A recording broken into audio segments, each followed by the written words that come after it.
Anne, thank you. Thank you. Bore da from Wales. That's good morning. I hadn't planned that. That was the Holy Spirit moving me. I don't speak Welsh. It's lovely to be here this morning. Thank Pastor for inviting us to come. We're so pleased to be here, especially as we haven't got to pay to come over the bridge anymore. That's wonderful as well, isn't it? So I'm just going to introduce myself first to tell you a little bit about me. My name is Diane. I come from the valleys, as you no doubt can tell by my accent. And many years ago, when I was saved in an evangelical free mission, exactly the same as you were here this morning.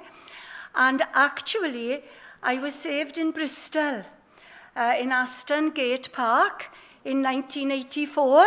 I wonder how many of you were there. Give me a little wave. Yes? Well, that's when I went forward on the Saturday. And I took my family back on the Monday, and my two children, aged 5 and aged 8, went forward on the same evening on the Monday. My son has recently started a church in St. Gennydd, which is near Caerphilly, and my daughter went to Bible college, and she met her husband. The Bible college is the place if you haven't got a husband or a wife. She used to say, "Mammy, there's a lovely boy helping me to carry my washing back over to my room." I thought, oh, here we go. So they now just moved to, where have they moved? Broadstairs. I know it was Broad something. They've just moved to Broadstairs. If they go any further, we'll be in the sea. It's 5 hours from our house to go to visit them. So he's just started a new work there. They were in Northampton.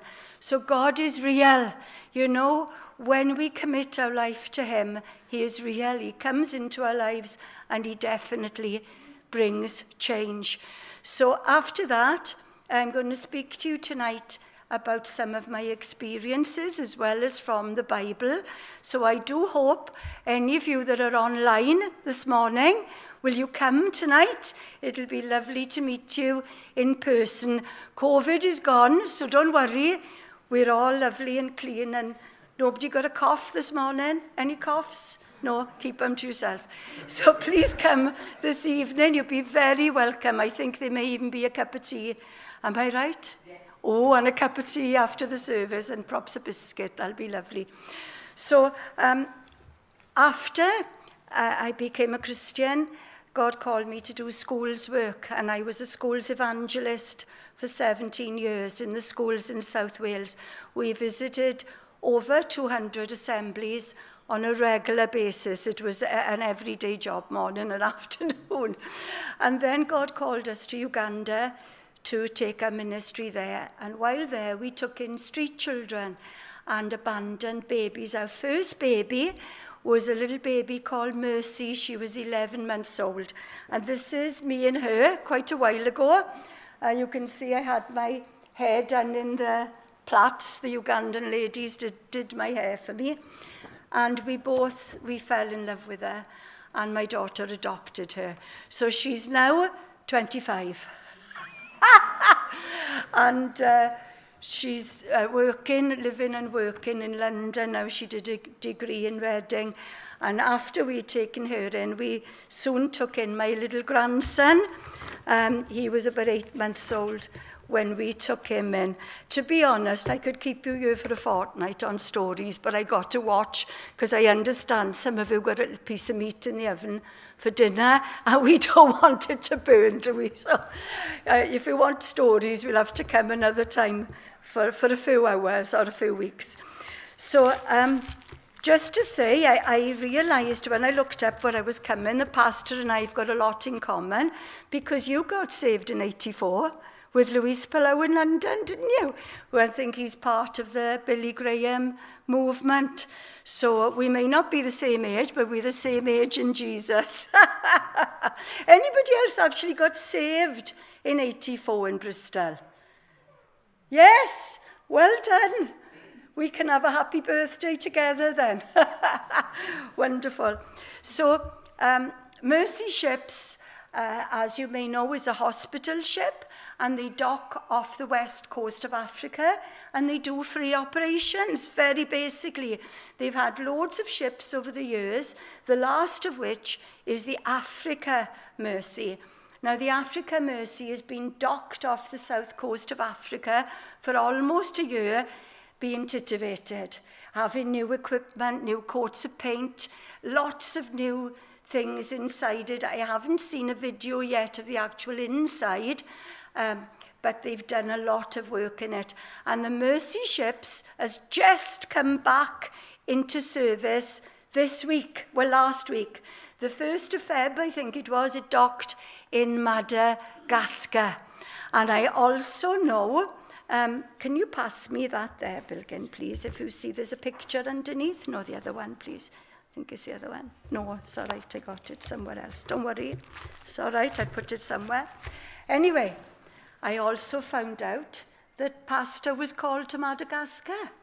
And so we're going to talk tonight about hearing the voice of God.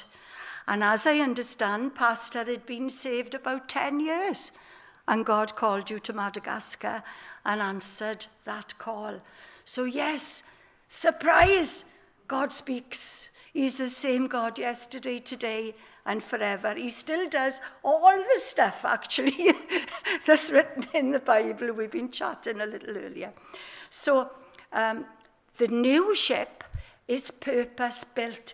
In fact, the new Global Mercy is the only purpose-built hospital ship in the world. Lots of the armed forces have hospital ships, but they, like the Africa Mercy, they are a ship that was doing something else, and they've put hospital equipment into them. But the Global Mercy is built from scratch to exactly what they needed. So I want a ward here, I want this there, I want a common room there, exactly as it was needed. And that came into service last February, and it went first to Senegal. It's now in Sierra Leone. So if you can imagine, the west coast of Africa is there. This is the land, that's the sea. They started in Senegal, now they've worked down to Sierra Leone. And Madagascar is right down the bottom here somewhere, if I'm right. Am I right, Pastor? Thank you. I won't go to geography at school. So they're doing a wonderful work, and they're calling people to come as volunteers. You know, there's an old hymn in there, nothing in my hand I bring, simply to your cross cycling. Well, we might not have much in our hand to give financially, but we might have of our time. There's so much we can do for MercyShips. We can raise funds. We can plan a sponsored walk. We can do so many things to help financially. And we can also go in the back of the room. We've got a table, and there's a list there of people who are urgently needed. Can you imagine them needing accountants? Now, you didn't realize MercyShips needed accountants. They need plumbers. They need electricians. I'm not saying the obvious now. We know they need nurses and surgeons and dentists and doctors, but they need people who can make apple tart. Who can make apple tart? Come on, girls. If I was in Wales, I'd say who can make Welsh cakes, but I don't think have you tasted a Welsh cake? When they're hot, you can't have enough of them. So if we can cook, they need us. On the new Global Mercy, once they dock and they have staff, to come in, translators and ship workers and things, there's 600 people to feed every meal. Can you imagine that? When I go home, it's all what's in the freezer. To be quick, we'll have a pizza today because we haven't got much time. But they're doing 600 meals every meal, 3 times a day.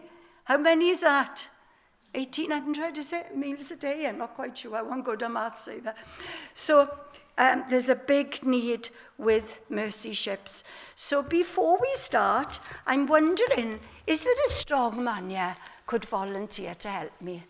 I can see a lovely young man in the back. He looks pretty strong. Would you like to come and help me?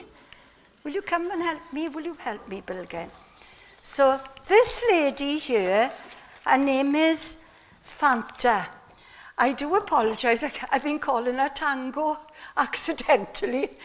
Those of you that remember the pop years ago will know the Fanta and Tango was both orange drinks, weren't they? But this lady, Fanta, she's from Cameroon, and she has a tumour. She had a tumour on her arm for 10 years. So can you imagine, this is the arm she had it on just there. That's not bad, is it? No. Keep passing then, come on, don't be quick, be quick. Right, so here we have a bag of sugar, okay, up there she had it. Now we got some turmeric, I don't know what's in there, it's 50 grams. Now we got some flour, 1.5. How was that? All right, yeah. You're all right? Yeah. Oh, marvellous. So, and that's another. Now, so in total, she had 4.5 kilos on her arm for 10 years. Can you imagine 4.5 kilos on her arm for 10 years? And this lady came to the MercyShips and they operated on her. They can't operate. Are you okay, love? Yeah, yeah. Oh, well done. And so she came to MercyShips and they can't operate on everyone.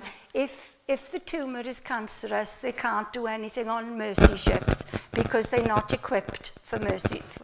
Is my beads dangling on this? I think it's my beads. Take them off, babe. Yeah, it's my beads, it is. We are vain. We got to have beads, and we good. So imagine 10 years she had this hanging on her arm, and they operated on her, and this was Fanta after. Wow. Isn't that beautiful? That's her after. So this is, can you imagine? You okay, love? Yeah, yeah. You all right? Yeah. Can you manage anything else in there? Oh, yeah. No, you're all right. No, you're all right. That's 4.5 kilos. So how can you imagine that lady was a nurse, and it used to be very embarrassing for her when she was in her nurse's uniform. She used to wear like a cloak thing over her to try and hide, you know. So we're going to just show you our first film. Can you put it on for me, please, Bilgen? So we go into the first film, please, and we're going to have two together because I found we've got to change over, haven't we? Thank you so much. You all right, love? Yeah. Yeah? Would you like to sit down? Have a little sit down. What is the value of health in a human life? Have a little sit down. How much is that worth? Can you see the film? Preventable deaths are everyday realities for most African families.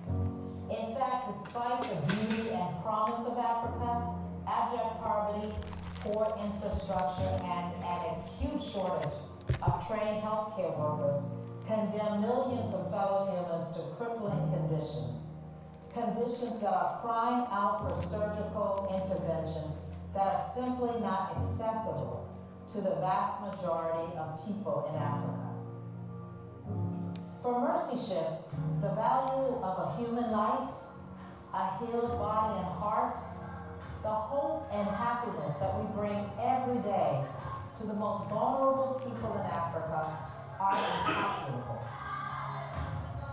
Hope is having confidence that things will get better ahead, and that's what we bring, a hope that is unquantifiable. But what is quantifiable is that MercyShips, for more than 40 years, has so far impacted close to 3 million people who have had their lives restored by thousands of volunteers from all over the world, working with a common mission to serve. Where 70% of the world's poorest people live. Driven by our faith, the hope of MercyShips is only matched by the hope of African people who had their lives restored and forever changed. This hope is also shared by the new generation of African healthcare workers that we are training. The healthcare infrastructure and the healthcare partnerships we're building in Africa will in fact outlive us. MercyShips has come a long way, But we're just getting started. There are far too many people in our human family that are dying from preventable and treatable conditions. For MercyShips, this is just the beginning. We've learned a lot and done a lot.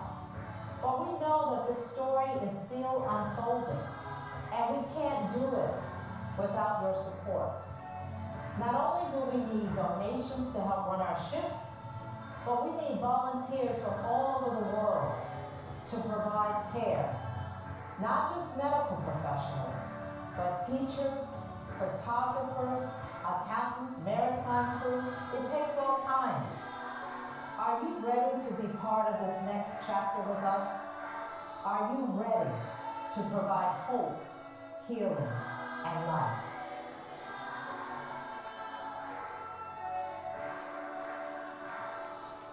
So would you like to stand up? Yep. You still okay there? Yeah. Would you like to give it back to me? Can do, yeah. This is very, very heavy. Let's give this gentleman a clap. Thank you so much. We'll go into the next film now then, please. Thank you, Bill, again. But Bruce Forsyth, didn't he do well? It has taken 8 years to get to this moment. Designing, building, and equipping a brand new hospital ship has required a tremendous effort of donors, companies, and hundreds of volunteers. When the Global Mercy left the shipyard, she was ready for sail, but not yet for patients. By the help of thousands of people, she has now finally become a state-of-the-art hospital. I'm now working in one of the 6 operating theaters, and furthermore, we have 102 ward beds, 4 intensive care beds, a laboratory, pharmacy, radiology, and over 10,000 surgical instruments. With the Global Mercy, we have doubled our fleet, and she has been completed just in time because soon patients from Gambia and Senegal will be walking up that gangway. From one port, Global Mercy will be serving 2 nations by performing plastic reconstructive surgery, tumor removal, cataract removal, and fat lip and palate repair. Right here in Dakar, over the next months, we hope to perform over 800 surgeries. If you want to know more, follow MercyShips on social media.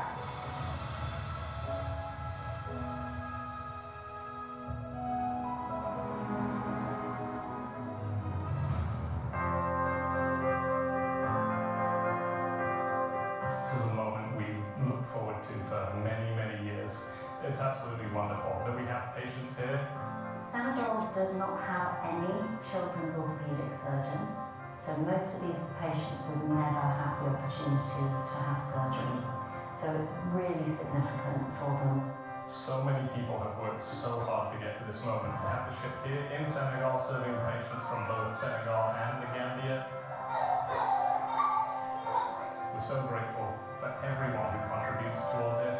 Our volunteer crew especially, their hearts are here, they're ready to serve. It's a really special time. Good morning, Global Mercy. This is Dr. Sarah, the Chief Medical Officer. Please join me in a word of prayer. Heavenly Father, we are finally here. What an incredible hospital ship you have given us. We entrust our patients for today to you. We ask that you guide the hands and feet of the doctors and nurses who will take care of these beautiful humans today. We pray for successful surgeries and swift recoveries. Amen.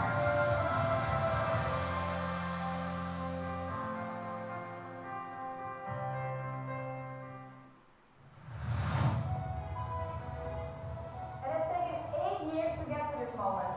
Designing, building, and equipping a brand new hospital ship has required a tremendous effort of donors, companies, and hundreds of volunteers.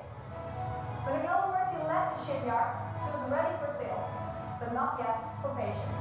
By the help of thousands of people, she has now finally become a state-of-the-art hospital.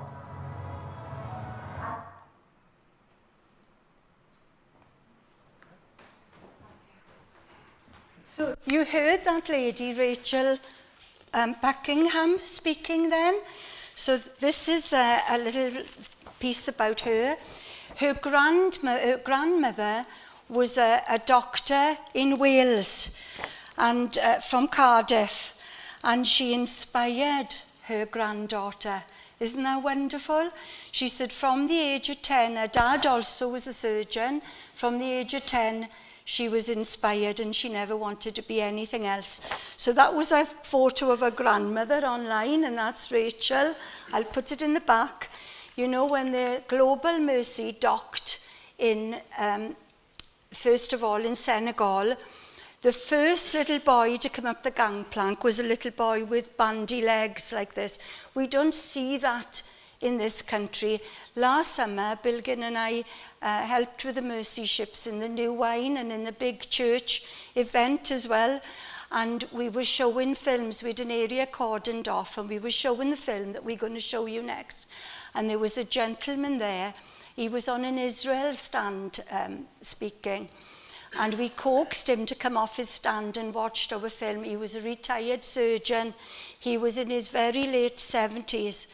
And we showed, he came in and showed our last time we watched the film.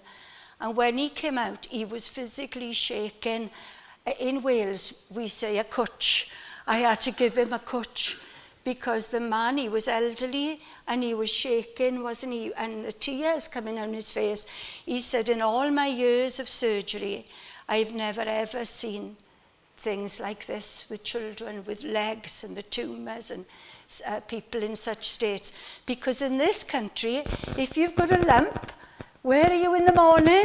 Can I have an appointment? As soon as your children are born, if their feet are not quite facing the right way, or the legs are not right, we are up the doctors with them and they get treatment, don't they? If children got a cleft lip, they get it done within about the first month of them being born. Well, in Africa, there's no surgeons to do these things. You know, they're also doing cataract surgery, and it's wonderful. You see them going up the gangplank, and they have one hand on the person in front, one hand on the rail, and they're all going up the gangplank together. And when they come down, they can all see. Isn't that wonderful? There's people been blind 20 odd years, and that's all is wrong with them is that they needed cataract surgery. Families with little children born with cataracts, and the little ones, you know, they're all running around and they can all see. The work that the MercyShips is doing is absolutely fantastic. There's one operation that is especially touching. It's called, it's a fistula repairing operation. I'm sure some of you ladies here remember when we had our children. Not long after we had our children, for me anyway, I couldn't run like I used to run because there'd be a little accident. And I certainly wouldn't have been able to go on a marathon after having children. Well, these ladies, there's no one there to help them. Even if there was some there to help them, there's no money to pay for doctors, to pay for surgeons. And they can be out in the bush, they're having their baby and there's no help and the baby's not coming. And more often than not, in those circumstances, the baby dies and the bladder is ruptured. Sometimes the back passage also. And so these ladies haven't got a little leak. It's not just like, I got to run quick. They're like taps and there's no control over it at all. And so their families ostracize them. They're stuck in the house. They can't go out anymore. And they're smelly. You know, what can you expect? And nobody wants to bother with them. And so when they have that operation and they're made whole, we've got testimonies on videos, ladies, they've got married again and they've had children because the husband that they're with chucks them out. If she can't give birth anymore and she's smelly in the house, he doesn't want her anymore and he just chucks her on the side. So we are so fortunate, aren't we, in this country. I wonder how many of you here have actually had cataract surgery. Any of you here actually had? Yes? Quite a few. I've got it coming up as well. I've been for an appointment for him to have a little look at me, so I've got it coming as well. How much did it cost you? Was it free? Was it free? You paid, did you, for yours? No? So for me, I'm hoping it'll be free. I don't know yet, I haven't got the place of having it. But if I had to pay, a friend of mine had one free and she had to pay for the other one because she wasn't managing well with one of each. And that cost her a lot of money. Could we afford it? Could I afford it if I got to go and pay and have 2 eyes done? But this is done free.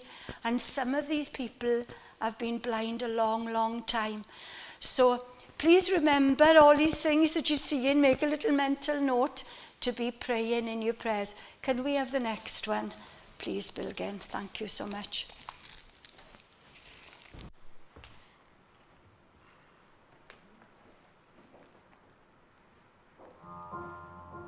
Vision is your imagination directed by the Spirit of God. If you can imagine it, you probably can't do it. If you can imagine it, then you're dependent upon God and His grace and His people, then that which you imagine spiritually may well indeed come to pass.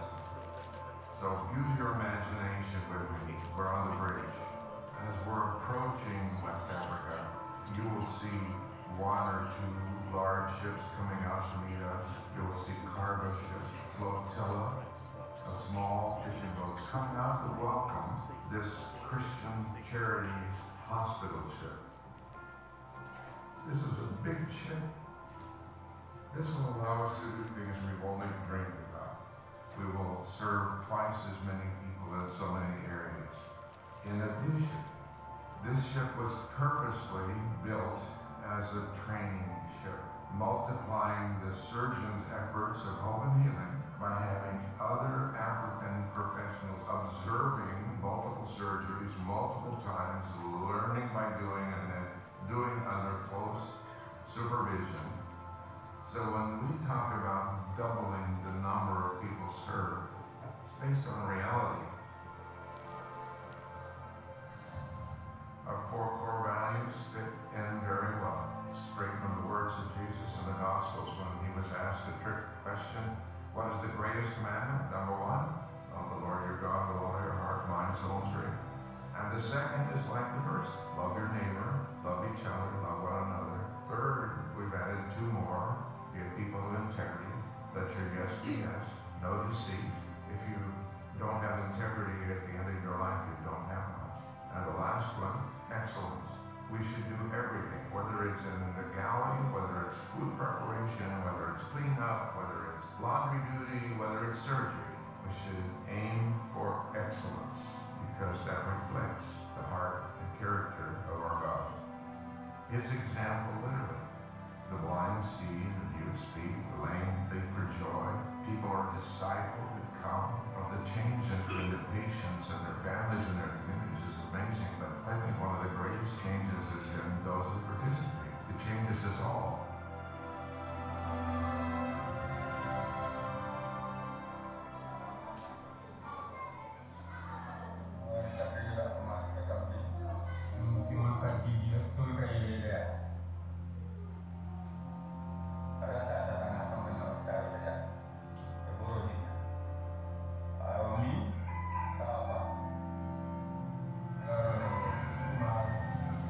Traditional ke kasambang mufinjara rola awal kompetisi ni ada mati tidak. In children with bow legs and knock knees, it's pretty obvious when you see them how they walk that they cannot walk very well. They cannot run. Some of them are ashamed to go to school because they look different and they get mocked.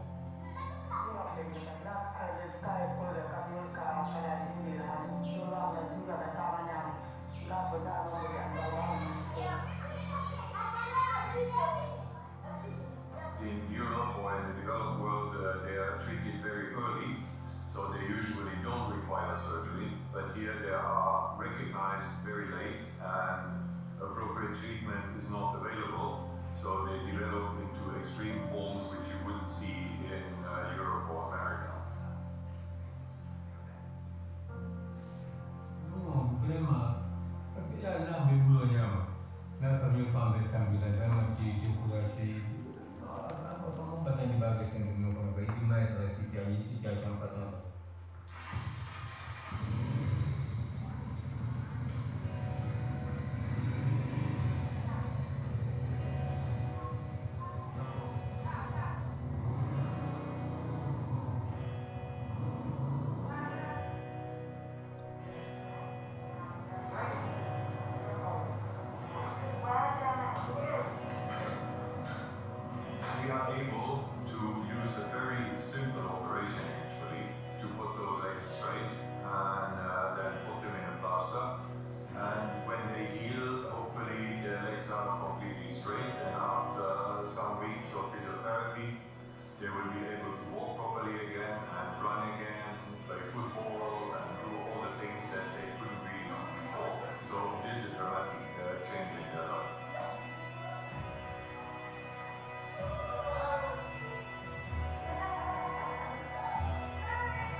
for condemned.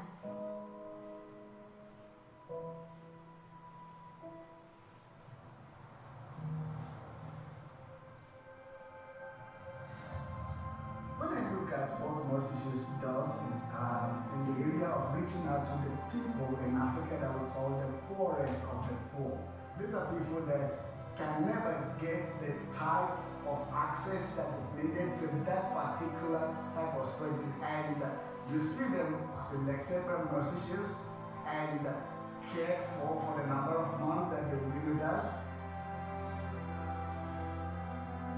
I think the biggest thing that you notice when you work in MercyShips or on the ship is that it's a completely different working environment to anything that I've experienced before. And that's because the love of Jesus is palpable on the ship. The presence of God is everywhere. And I think that has been the biggest difference to me in my life on the ship.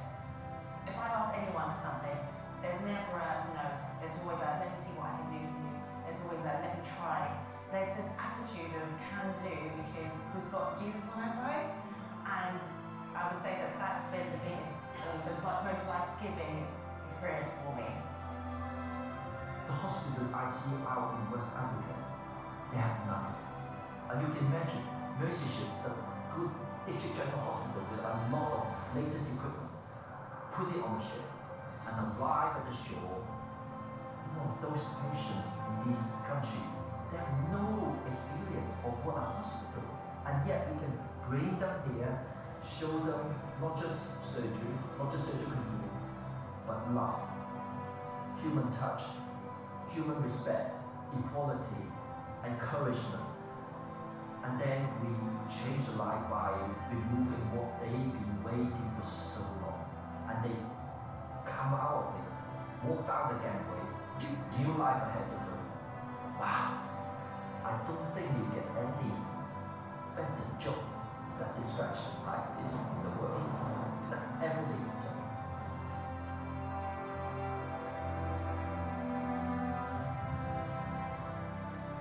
Over 90% of the population of sub-Saharan Africa just can't access surgery. There aren't enough surgeons, aren't enough operating rooms. That's not true in Europe, in the US. Not just surgery, bring hope and healing. It's the whole crew members. The first interaction, the first smile, the first touch. Just like Jesus using his healing hands. I'm sure he used his healing smile. There's mentioned much of the Bible, but I'm sure his facial expression, the smile, the touch, that's not the healing. We follow the 2,000-year-old model of Jesus. We're all here with a common goal. We do believe that he's called us to serve others, to come to listen, to come to serve, to come to partner. So take the steps. Just go to the Father and say, is this what God would want me to do? Life is too short to just be sitting on the couch and watching Netflix all day long. And that's great, but if you feel an urge or if you feel a small calling to do something different and make a difference, I think you need to follow that. You know, you just follow your heart. I think, you know, the world climate right now is really kind of making people recognize that life is transient.